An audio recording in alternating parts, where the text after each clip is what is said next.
Hey guys, it's Archon, and you're looking at Feist, or at least I think that's how you say it. I tried to look it up. Feist is what I'm going with. Anyways, I'm so excited to be showing you guys this game. I streamed the entire game yesterday, and I'm using the footage from that play session for this review. So the footage isn't as high quality as it might be when you're playing the actual game, but hopefully it's good enough. I wanted to show you my actual playthrough. The developers were also nice enough to give me a few extra Steam keys, so stay tuned, and I'll tell you how you can get one of those. Feist is an indie action adventure puzzle platformer, at least that's what I'm calling it, by Bits and Beasts. And at first sight, you're probably thinking the same thing I was. This is just a Limbo clone. And if you've never played Limbo, that's another indie title that has a similar spooky atmosphere and silhouette style art.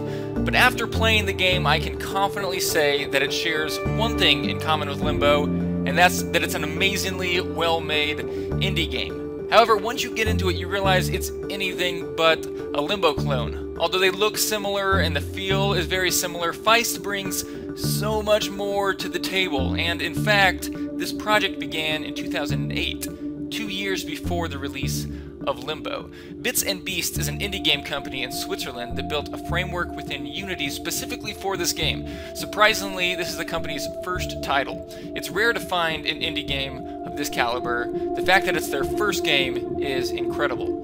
Right off the bat, Feist sucks you into a spooky world controlled by threatening beasts. Well, threatening at least to a little hedgehog or whatever you are. I purposely left out the opening sequence because I thought it was so cool. You really should play it for yourself, but I don't want to give anything away. The music and the art throughout the entire game is amazing, and it keeps you feeling like you're really in this world, a defenseless little hedgehog. You can listen to some of the music just right now in the review. This is one of the songs. One of the things that Feist does really well is teach you how to play the game. I believe the best games don't need a tutorial, and Feist definitely fits that mold. You never realize you're being taught how to play the game because they present new concepts in such an intuitive way. Without ever being told what to do, you find yourself solving more and more challenging puzzles, which is what makes the game so rewarding. The thing that made Feist stand out most for me was the combat.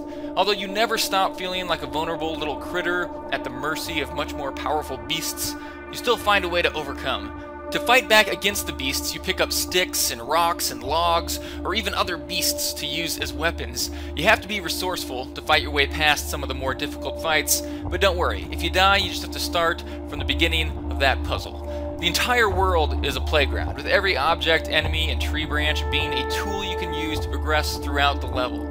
They took full advantage of the physics engine in Unity and added intuitive mechanics that allow for more advanced puzzles that immediately make sense to you. Although I was constantly challenged, I was never once stuck.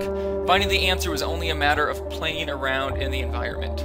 The AI was one of the most impressive things to me. Some of the creatures felt so real, I could almost see their thought process as they'd pick up objects to throw at me, and sometimes accidentally hit other enemies when they were aiming at me, or picking me up and toss me around like a football. You could really tell this was a labor of love with the amount of detail they put into many of the game's features.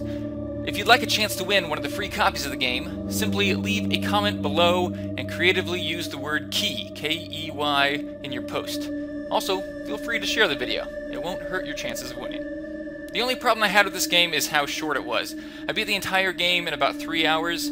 However, I still feel like the game is worth every penny. It's currently $15 on Steam, which is about what you'd pay to go see a movie, and trust me, this is much more worth it.